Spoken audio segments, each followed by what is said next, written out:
예, 오늘 우리 본문 요한계시록 우리 6장 우리 1절부터 우리 8절 말씀을 중심으로 일곱인 우리 첫 번째 시간을 갖도록 하겠습니다. 이 첫 번째라면 우리 첫째인과 네 번째인까지에 대해서 한번 은혜를 받고 또 깨달았으면 참 좋겠습니다.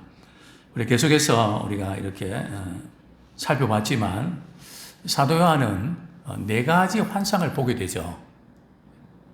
이제 첫 번째 환상이 바로 요한계시록 1장 9절부터 3장 22절까지의 말씀인데요. 이 내용은 일곱 촛대에 대한 환상입니다. 일곱 촛대는 그 일곱 교회에 대한 메시지죠. 자, 이제 두 번째 환상은 4장 1절부터 16장 21절 말씀으로 이렇게 나눠집니다. 근데 4장 1절부터 16장 21절까지 이 부분을 두 부분으로 나눌 수 있거든요. 전반부는 우리가 며칠 전에 우리가 함께 나누었던 4장은 보좌에 계신 하나님께 경배드리는 장면이죠. 천상의 예배를 다루고 있고요. 또 5장은요. 어린 양 예수 그리스도 그분께 경배드리는 그런 장면을 기록하고 있습니다. 그 다음에 이제 후반부가 말이 6장부터 16장까지가 이제 좀 긴 본문인데 일곱인, 일곱 나팔, 일곱 대접의 심판이 기록되어 있는데요. 상당히 이 부분을 이렇게 다루기가 대단히 참 어려운 부분이긴 하는데요. 근데 우리가 조금 이제 요한계시록을 함께 공부하면서 느끼는 부분들은 요한계시록의 분위기가 좀 어떻습니까? 평안합니까? 무시무시한 것 같습니까? 좀 무시무시한 그런 느낌을 우리가 받는 것이 사실입니다. 그런데 지금 요한계시록에 나오는 6장부터 16장까지 일곱인, 일곱 나팔, 일곱 대접은 심판을 이제 의미한데요. 그 심판은 누구에게 해당이 될까요? 신자들일까요? 세상일까요? 세상 사람들에게 해당된단 말이죠. 즉 믿지 않는 사람들에게 해당되는 거죠. 요한계시록은 계속해서 강조하고 있습니다. 6장에 이제 이렇게 인을 떼면서 말이죠. 7장은 구원받은 성도들, 특별히 유대인들의 숫자 14만 4천 명을 다루고 있죠. 계속해서 심판과 구원이 말이죠. 그 일곱인 떼고 나서도 막간이 있거든요. 일곱 대접은 막간이 없고요. 일곱인과 일곱 나팔은 마지막 이렇게 떼어지고 나팔 불기 전에 막간이 있습니다. 그 막간의 내용은 바로 구원과 소망을 주는 메시지죠. 이 두 가지가 계속 심판과 구원에 대한 메시지가 교호적으로 우리 사용되고 있는 것을 우리 보게 됩니다. 그래서 세상에 대한 심판은 신자들에게는 구원의 기회가 된다는 것이죠. 그렇습니다. 이제 사도 요한은 첫째 인에서 일곱째 인까지 떼어지는 환상을 보게 되는데요. 자, 이게 뭘까요? 두루마리거든요. 두루마리를 누가 지금 붙잡고 계신가요? 보좌에 계신 우리 하나님께서 말이죠.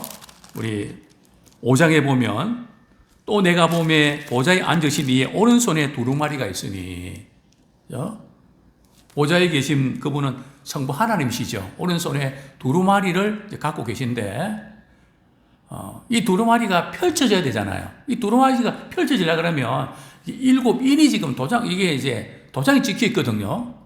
그럼 먼저 일곱 인을 하나씩 떼야 두루마리를 펼칠 수 있겠죠. 그죠? 그래서 지금 이제 일곱 인을 떼는데 누가 일곱 인을 뗄 수 있을까? 힘센 천사가 말이죠.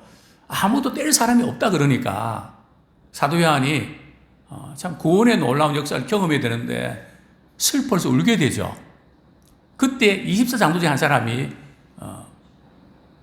어린 양이 일찍 죽임당한 어린 양이 두루마리를 뗄 테니까 울지 말라고. 그 어린 양은 바로 예수 그리스도 그분이시죠. 예수 그분이 이제 첫째인부터 둘째인, 셋째인 인을 떼기 시작합니다. 이게 무슨 뜻일까요? 이 세상의 심판에 대한 주관자는 누구시라고요? 예수 그리스도 그분이 심판자라는 거죠. 세상도 요즘 그렇지 않습니까? 어떤 사건과 재판할 때에 재판관이 어느 계열인가? 재판관이 어떤 성향인가? 거기에 따라서 그냥 판결이 달라져 버리는. 그래서 우리는 이번에 지금 재판관이 누가 나오는가? 거기에 따라 결과에 영향을 미치는, 우리도 마찬가지죠. 마지막 날 언젠가 우리 주님 앞에 섰을 때 이제 다 부활하게 되고 주님 심판하실 텐데 누가 심판하는가? 그죠? 심판장이 누군가 따라서 영향을 미치는 것이죠. 근데 예수님께서 7인을 말이죠, 이제 하나씩 떼기 시작하는데요. 자, 먼저 7인, 7나팔, 7대접의 공통점과 차이점을 먼저 이해하고 우리 말씀에 들어가는 것이 훨씬 이해가 빠릅니다. 공통점이 뭘까요? 7인과 7나팔과 7대접은 심판에 관한 것을 다루고 있는데요. 어떤 점이 공통점이지 아십니까? 자, 우리 성경 말씀 한 구절 보겠습니다. 요한계시록 8장 5절. 7일이 끝나는 시점에 말이죠. 이런 일들이 일어나는데요. 요한계시록 8장 5절 같이 읽겠습니다. 시작. 천사가 향로를 가지고 제단에 불을 담아다가 땅에 쏟음에 우레와 음성과 번개와 지진이 나더라. 그죠? 우레와 음성과 번개와 지진이 나더라. 이게 지금 7일이 끝날 쯤에 계속 7나팔도 마찬가지고 7대접도 마찬가지고 공통적으로 말이죠, 납니다. 이것은 하나님의 임재하심이죠. 자, 그 다음에 7나팔이 끝나는 장면 한번 볼까요? 11장 19절 시작. 이에 하늘에 있는 하나님의 성전이 열리니 성전 안에 하나님의 언약궤가 보이며 또 번개와 음성들과 우레와 지진과 큰 우박이 있더라. 이건 이제 우박이 있는 그런 것이 또 기록되어 있고요. 그 다음에 7대접의 심판이 이제 끝나는 부분이 바로 16장 17절 18절인데요. 같이 한번 읽겠습니다. 시작. 7째 천사가 그 대접을 큰 음성이 성전에서 보좌로부터 나서 이르되 되었다 하시니 번개와 음성들과 우레 소리가 있고 또 큰 지진이 있어 얼마나 큰지 사람이 땅에서 온 이래로 이같이 큰 지진이 없었더라. 그죠? 번개와 음성과 우레 소리가 큰 지진이 있었다는 거죠. 이것이 7인, 7나팔, 7대접의 심판이 일어날 때 마지막 부분에 공통적으로 이렇게 일어나는 일인데, 이거는 우연히 말이죠, 일어난 게 아니라 하나님의 그 임재하심 안에서 우리 하나님께서 모든 것을 결정하신다는 그런 의미죠. 자, 그러면 7인, 7나팔의 차이점이 뭘까요? 7인, 7나팔, 7의 차이점은 4개하고 3개가 묶여 있다는 겁니다. 그래서 7, 첫째 인과 넷째 인이 연결되어 있다는 것이죠. 5째, 6째, 7째 인은 이렇게 독립되어 있고 구분되어 있습니다. 7나팔도 마찬가지고요.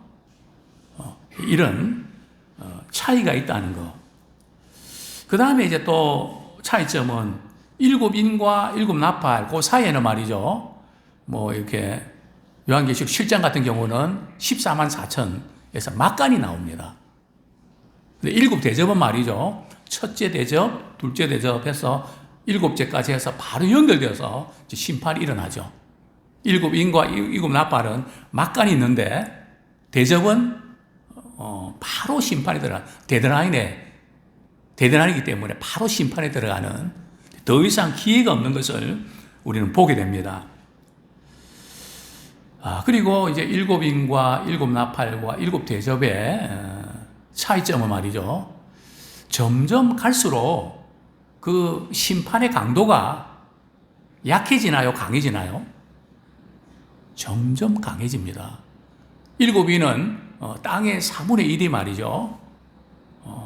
없어지고 죽고 그러는데 일곱 대접은 말이죠. 생물 전체가 이렇게 영향을 받는 강도가 점점 세진다는 거.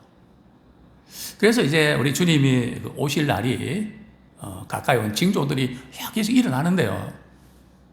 그 중에 이제 하나가 바로 모든 면에서 그 강도가 세진다는 겁니다. 기독교인들에 대한 박해, 신앙생활이 점점 힘들어지는 그런 일들이 일어난다는 거죠. 어쨌든 우리 요한계시록을 통해서 도둑하지 오시는 주님을 우리 맞이하지 말고 깨어 준비하는 지혜로운 다섯 처녀가 되기를 소원합니다. 자, 먼저 이 첫째 인을 떼는데요. 우리 한번 요한계시록 6장 1절, 2절 말씀 같이 읽겠습니다. 시작. 내가 보매 어린 양이 일곱 인 중에 하나를 떼시는데 그때에 내가 들으니 내 생물 중에 하나가 우레소리같이 말하되 오라 하기로 이에 내가 보니 흰 말이 있는데 그 탄자가 활을 가졌고 면류관을 받고 나가서 이기고 또 이기려고 하더라. 그죠? 여기 보면 어린 양이 말이죠. 일곱 인 중에 하나, 첫 번째 인을 이렇게 띄려고 한다는 거죠. 그죠? 이 첫 번째 인을 이렇게 띄려고 할 때, 내 생물 중에 하나가, 내 생물 중에 하나는 그 천사들 대표하죠. 이렇게. 우리 소리 같이 말하되, 오라! 이렇게 소리 지릅니다. 누구한테 오라 그랬을까요? 그죠? 사도 요한일까요? 항상 성경을 읽어내려갈 때에 누가 누구에게 어떻게 했나 그걸 파악을 해야 되거든요. 오라 그랬는데 누구 보고 오라 그랬을까요? 사도 요한은 이미 지금 그 환상 중에 가 있습니다. 오라 하니까 움직인 흰말이 나오죠. 그렇죠. 흰말을 탄자죠. 그죠? 그죠? 2절 한번 볼까요? 같이 읽겠습니다. 6절 하반절에 보면 내 생물 중에 하나가 우레소리같이 말하되 오라 하기로 2절 같이 읽겠습니다. 시작. 이에 내가 보니 흰말이 있는데 그 탄자가 활을 가졌고 면류관을 받고 나가서 이기고 또 이기려고 하더라. 그죠? 오라 그러니까 흰말을 탄 사람이 딱 나타나고 말이죠. 이렇게 나타나잖아요.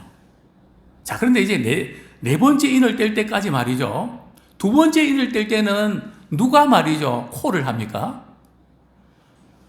우리 3절 말씀 보겠습니다. 둘째 인을 떼실 때에 내가 들으니 둘째 생물이 말하되 오라 하니. 아까는 네 생물 중에 말이죠. 첫째 생물이. 둘째 인을 뗄 때는요. 둘째 생물이. 셋째 인은요. 셋째 생물이. 넷째 인은요. 넷째 생물이. 다섯째 인은요. 네 번째 생물로 끝나잖아요. 그죠? 그게 좀 다르다는 겁니다. 네 번째부터, 다섯째부터는 좀 다르다는 거죠. 자, 어쨌든, 그 구조를 알고 넘어가 좋은데요. 자, 그러면 여기서 흰말이 누구를 가리키냐? 해석이 많습니다.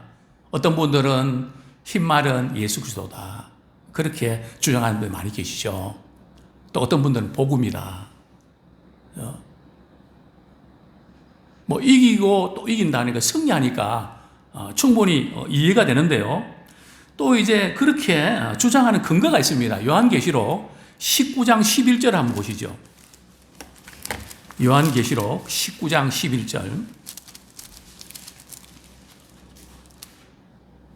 같이 한번 읽겠습니다. 시작. 또 내가 하늘이 열린 것을 보니 보라 백마와 그것을 탄 자가 있으니 그 이름은 충신과 진실이라. 그가 공의로 심판하며 싸우더라. 그러면서 13절에 보면 또 그가 피 뿌린 옷을 입었는데, 그죠? 보면은 예수 그리스도를 가리키는 게 맞거든요. 그죠? 자, 그런데 문제는 말이죠. 이 지금 인을 떼는 것은 심판을 의미하는데, 그죠? 예수님께서 인을 떼는데 흰말을 타고 달려온 사람이 말이죠. 지금 재앙과 심판을 이렇게 나타내는데 예수님이 그렇게 한다? 그죠? 이게 지금 전체 이 흐름을 말이죠. 볼 때에 이게 좀 이상하다는 겁니다. 제가 사실 요한계시록 우리가 할 때 제 혼자 주관하면 되잖아요. 한 15분 이상의 말이죠. 정말 유명한 분들의 그걸 다 이렇게 보면서 비교합니다. 혹시 이미 물론 제가 갖고 있는 가지고 이야기할 수 있지만 그래도 이 부분이 잘못되면 안 되니까 정말 신중하게 또 이 부분들은 여러 견해들이 있기 때문에 보는데요. 여기서 흰 말은 예수 그리스도로 보는 부분인데 아까 그 부분을 근거해서 이해는 되는데 지금 이 말 탄 사람은 전부 다 재앙과 심판을 가져오잖아요. 그죠? 근데 이게 지금 논리적으로 문제가 생기고요. 또 하나는 다른 성경과 이제 이렇게 연결시켜서 볼 때 그렇습니다. 스가랴서 6장 1절부터 5절. 여기 보면 4개의 말이 나오는데요. 스가랴 6장 1절에서 5절까지.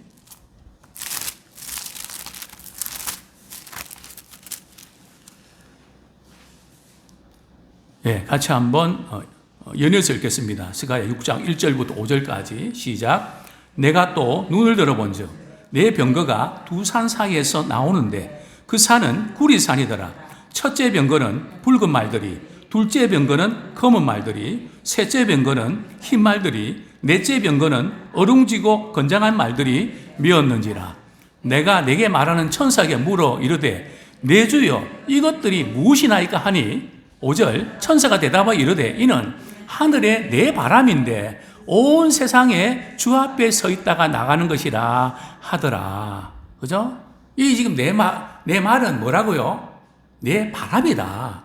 심판을 말이죠. 불러일으키는 데서 이제 내 바람이라는 거죠. 자, 그 다음에 우리 다니엘서 7장 2절 말씀. 우리 다니엘서 7장 2절 말씀.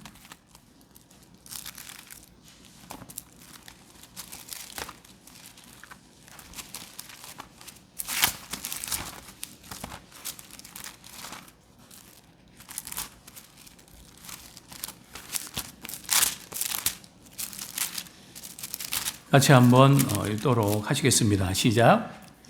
다니엘이 진술하여 이르되 내가 밤에 환상을 보았는데 하늘에 내 바람이 큰 바다로 몰려 불더니 큰 짐승 넷이 바다에서 나왔는데 그 모양이 각각 다르더라. 여기 이제 바다에서 나오는 큰 짐승은 적그리스도를 가리키거든요. 그죠? 그렇기 때문에 지금 이 흰 말은 예수 그리스도를 인척해서 말이죠. 적 그리스도, 이 예수 인척하면서 영혼들 죽이는 이 적 그리스도에 틀림없습니다. 더욱더 결정적인 증거는 말이죠. 예수님께서 말세의 징조를 하면서 4가지를 말씀하셨거든요. 우리 마태복음 24장 그 부분과 비교할 때도 역시 이제 이건 미혹이다. 그렇게 볼 수 있습니다. 우리 마태복음 24장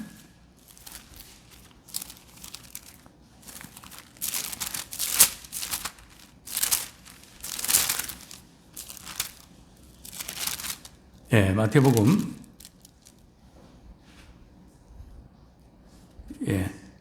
24장 5절 같이 5절부터 7절까지 같이 읽겠습니다. 시작. 많은 사람이 내 이름으로 와서 이르되 나는 그리스도하여 많은 사람을 미혹하리라. 난리와 난리 소문을 듣겠으나 너희는 삼가 두려워하지 말라. 이런 일이 있어야 하되 아직 끝은 아니니라. 민족이 민족을, 나라가 나라를 대적하여 일어나겠고 곳곳에 기근과 지진이 있으리니 이 모든 것은 재난의 시작이라. 그러니까 미혹과 전쟁과 기근과 죽음. 그리고 이에 대해서 우리 그 부분은 뭐 다른 부분에 좀 다루도록 하죠. 그래서 이제 첫 번째 우리 이는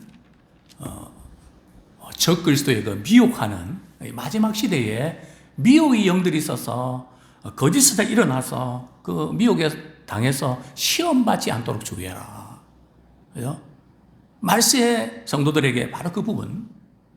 물론 어떤 분들은 지금 그 흰말을 정복이라고 해서 국제적인 전쟁을 이렇게, 그리고 나중에 뒷부분에 나오는 전쟁은 그냥 이렇게 민족들이 일으키는 그런 전쟁이다, 이렇게 볼 수도 있지만, 저는 미혹으로 이렇게 예수님께서 분명히 말씀하셨고, 다니엘과 에스겔 볼 때 이 바람과 이 모든 것은 심판을 가져오는 아마 그런 실체임을 우리는 보게 됩니다.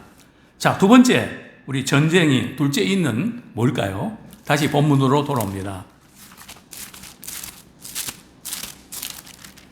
요한계시록 6장 3절 4절 우리 같이 한번 읽겠습니다. 시작. 둘째 인을 떼실 때에 흰 말이 있는데 그 탄자가 활을 가졌고 3절 죄송합니다. 3절 4절 시작. 둘째 인을 떼실 때에 내가 들으니 둘째 생물이 말하되 오라 하니 이에 다른 붉은 말이 나오더라. 그 탄자가 허락을 받아 땅에서 화평을 제하여 버리며 서로 죽이게 하고 또 큰 칼을 받았더라. 여기 보면 어떤 말요? 붉은 말입니다.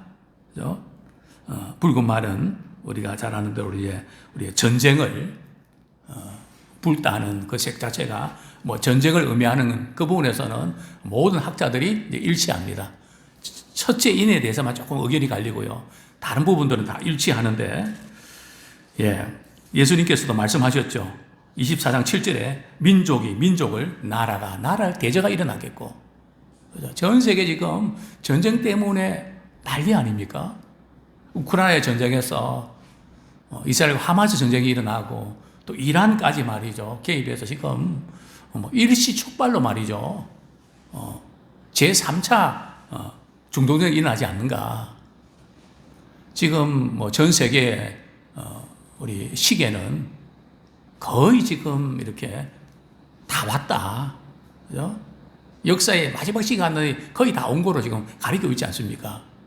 어쨌든 우리 성경 말씀에 비추어 볼 때에 전쟁들이 많이 일어나는데요.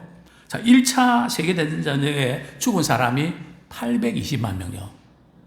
그리고 2차 세계대전은요, 5천에서 7천만 명 정도가 이렇게 죽었고요.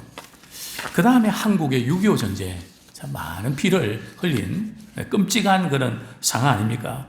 그리고 여러 지금 그 민족 전쟁, 이제 러시아 지금 소비에트 연방이 이렇게 해체되면서 말이죠.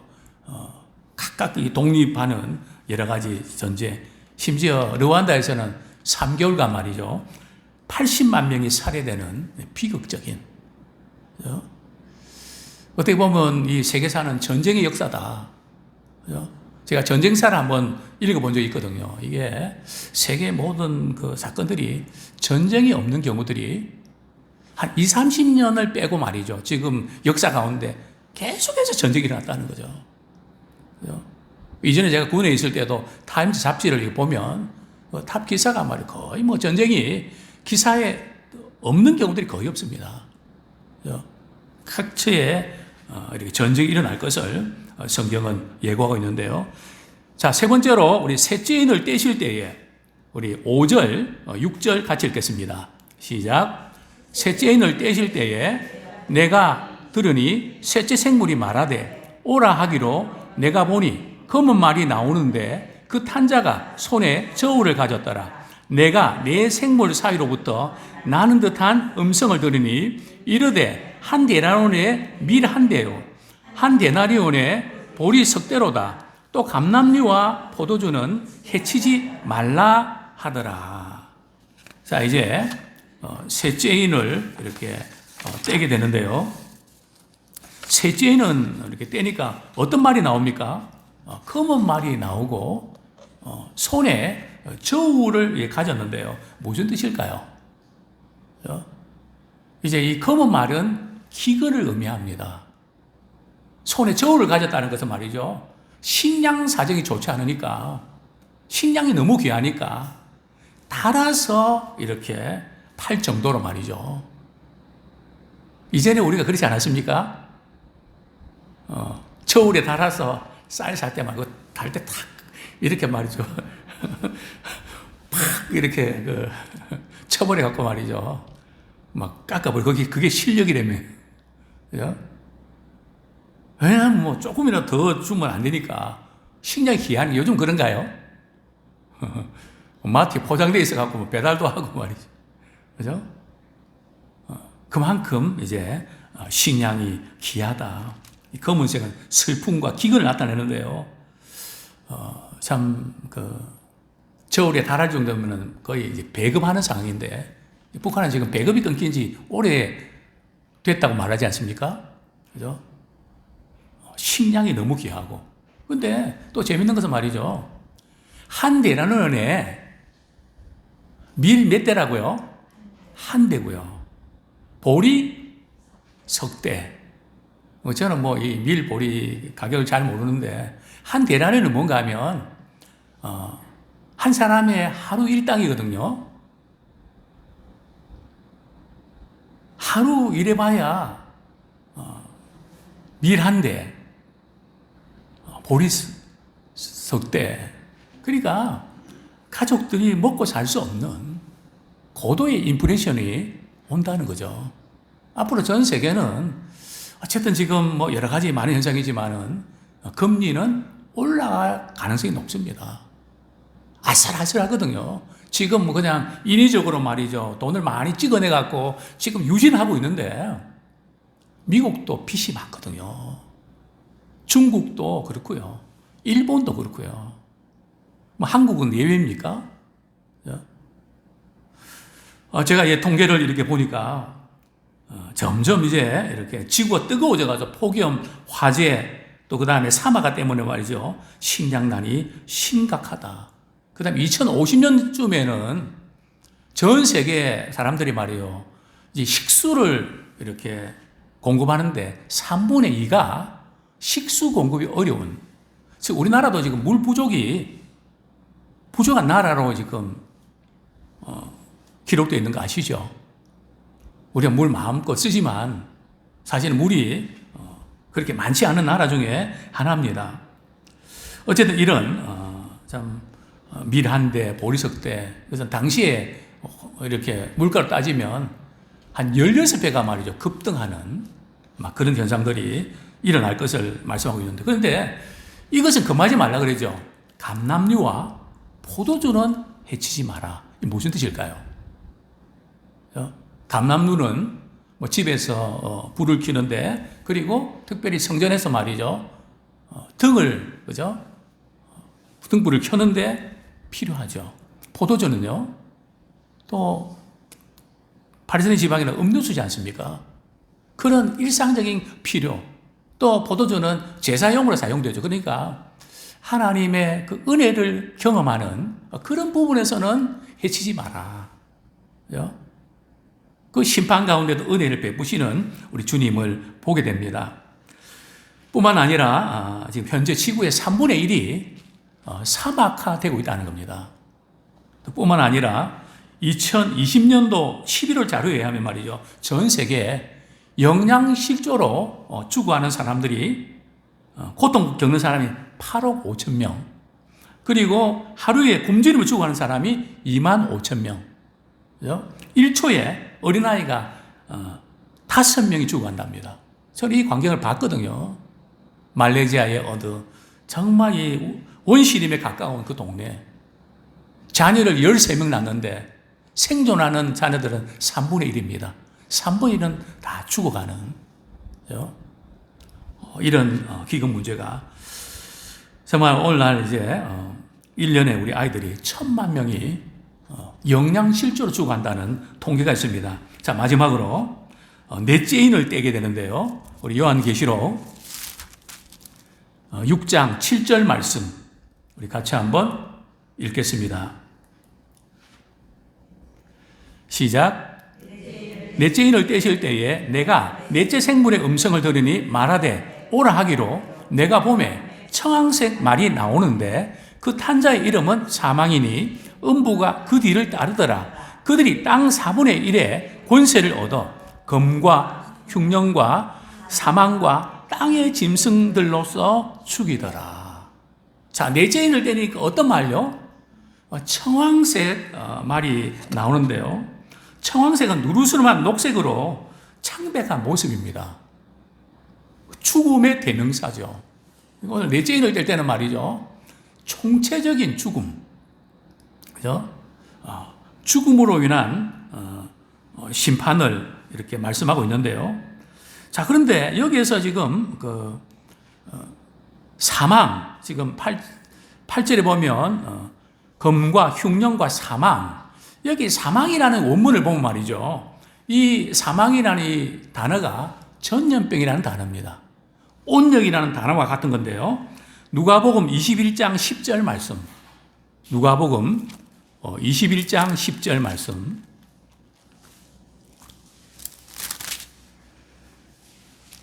누가복음 21장 11절. 누가복음 21장 11절 말씀 같이 읽겠습니다. 시작. 곳곳에 큰 지진과 기근과 전염병이 있겠고 또 무서운 일과 하늘로부터 큰 징조들이 있으리라. 여기 보면 전염병으로. 네 번째 일을 뗄 때에 알지 못하는 그런 전염병으로 많은 사람이 죽어가는, 우리가 경험하지 않았습니까? 1차 세계대전에 말이죠. 전쟁에서 죽은 사람보다 전쟁 끝난 후에서 발진 티푸스라고 있죠. 그죠? 그것 때문에, 그리고 A형 인플루엔자로 죽은 사람이 2천만 명이 넘는다 그럽니다. 전쟁에 죽은 숫자보다 훨씬 많다는 거죠. 2배 정도 많다 그럽니다. 그 다음에 21세기 들어서 조류독감, 폐혈증, 사스, 메르스, 지카 바이러스, 에볼라, 신종블루, 게다가 코로나 팬데믹으로 말이죠. 500 몇십만, 어떤 통계는 약 600만 명이 죽음을 맞게 되고, 또 요즘 또 이제 코로나도 극성을 부린다고 하는 이야기들을 우리가 듣고 있습니다. 그래서 WHO에는 말이죠. 21세기를 전염병의 시대라고 규정을 하고 있습니다. 이제 말씀 맺겠습니다. 이 네 가지 인을 떼는 것은 말이죠. 하나가 떼어지고 둘째는 떼어지지만 이 사건은 거의 동시다발적으로 지금 일어나고 있다는 거죠. 첫째, 넷째 인의 심판은 땅에서 일어나고 말이죠. 다섯 번째 이상 인은 말이죠. 그 심판이 하늘에서 일어나는 천재지변의 어떤 그런 양상을 띠고 있음을 보게 됩니다.